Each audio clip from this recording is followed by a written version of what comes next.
Ang mabuting balita ng Panginoon, ayon kay San Lucas.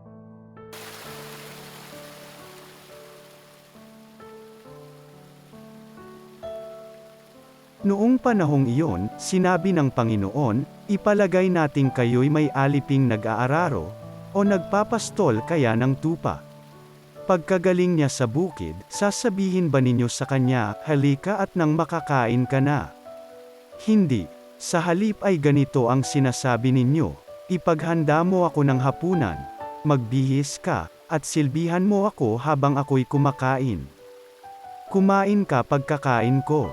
Pinasasalamatan ba ang alipin dahil sa ginawa niya ang iniutos sa kanya?